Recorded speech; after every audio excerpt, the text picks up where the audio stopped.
Hey there guys, welcome to another edition of Time About the Movies. Today we're looking at the movies released on March 10th, 1989. And I was going to look at 5 movies today, but unfortunately I couldn't find any clips from Hanusen, which was the 5th film on the list here, but I did find stuff for the first 4 films, and I'll talk about those films right now, so let's go ahead and get started. Let's talk about the first movie released that weekend, the big new release that came out that weekend, if you want to even say big, but Police Academy 6, City Under Siege.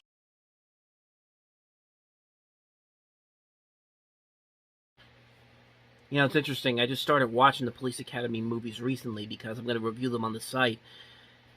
And, yeah, a lot of them are not really all that good. I've had these movies in my collection now for about 7, 8 years now. I bought them at an FYE that was closing down near me.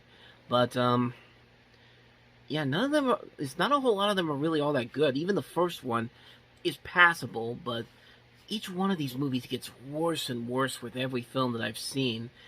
And this one was pretty bad, too. I mean, half the cast from the first movie's not in this movie.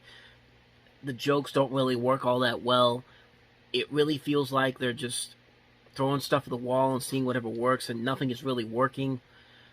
There's just nothing about this movie that's really all that interesting. Like, I really don't understand why they made so many of these movies, because they really are not all that good, so that's my quick thoughts on Police Academy 6. Like I said, I'm going to go deeper into these movies when I put the reviews up for the site, which should be coming up around the summertime.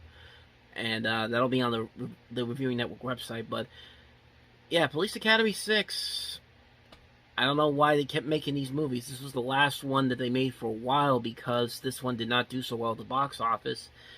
And we wouldn't get another one of these until about 5 years later, so that's my thoughts on Police Academy 6. Now let's move on to a slightly better movie, Robert Downey Jr. and Sybil Shepherd in Chances Are.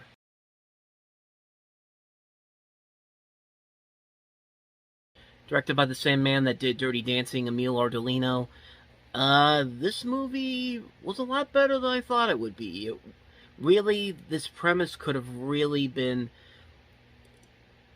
with a terrible writer and a director, this could have really gone the wrong way, but they find a good comfort zone to work with a story like this, a complicated story like this, and overall, it is a pretty funny movie. I like Robert Downey Jr. in this. I like the chemistry that he has with Sybil Shepherd and Mary Stuart Masterson. I like Ryan O'Neal in this movie. I think the casting works really well here. The music is very good. The writing and direction is pretty solid.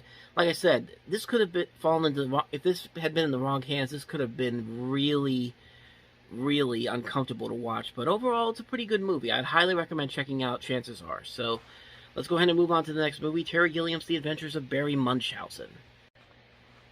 I think I did it again. The Adventures of Baron Munchausen, not Barry Munchausen. Terry Gilliam's The Adventures of Baron Munchausen. Okay.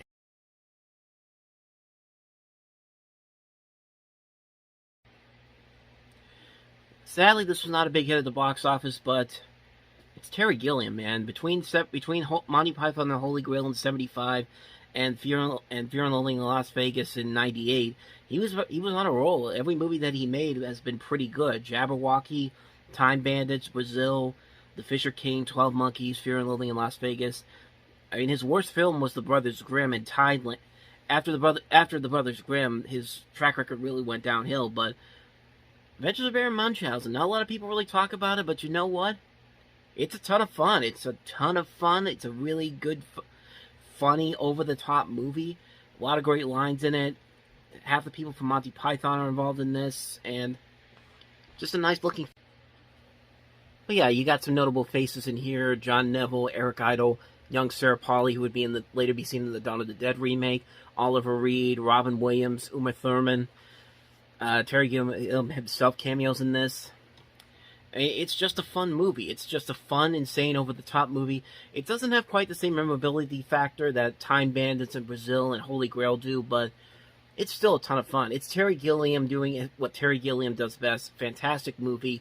Very underrated film. Definitely check out The Adventures of Barry Munchausen if you can. I did it again. The Adventures of Baron Munchausen.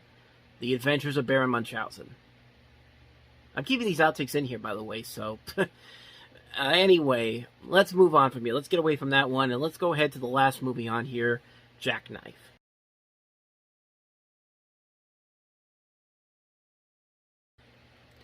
You know, with a cast that includes Robert De Niro, Ed Harris, and Kathy Baker, you would think that this movie would have a little more memorability to it, but honestly, I never even knew about this movie until I looked it up, and I had no idea that De Niro was even in this.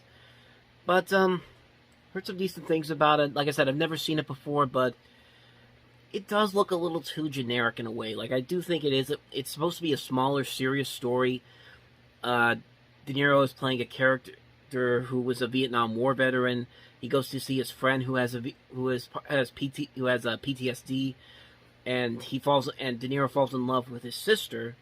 And it's not a bad concept for a smaller movie. I think it could work, but like I said, haven't really seen it before, so I can't really comment on it. The trailer doesn't look too bad for it. It's not one I'm going to rush out to see, but I think it doesn't look too bad. I haven't heard anything really terrible about it, but yeah, like, if you've got Robert De Niro and Ed Harris in your movie, you'd expect that this movie to be a little more memorable to people, but other than that, I haven't heard anything about anyone say anything really interesting about this movie, but except that it's got De Niro in it. But yeah, like I said, I haven't seen this movie. I can't really comment on it, but that's Jackknife. That's all I really got to say on this one. And with that said, that's going to wrap up another edition of Time About the Movies. Next week, we've got some new movies opening up. Chevy Chase in the sequel, Fletch Lives. The second underwater horror film of the year, Leviathan. The re-release of The Rescuers. Rooftops, Slaves in New York. So, some interesting movies to talk about there. So, check back with me on the next episode. If you like what you see here, hit the playlist on the next page and check out the previous episode to see some more of the show. Thank you guys for watching, and once again, I'll see you next time. So until next time I see you, take care.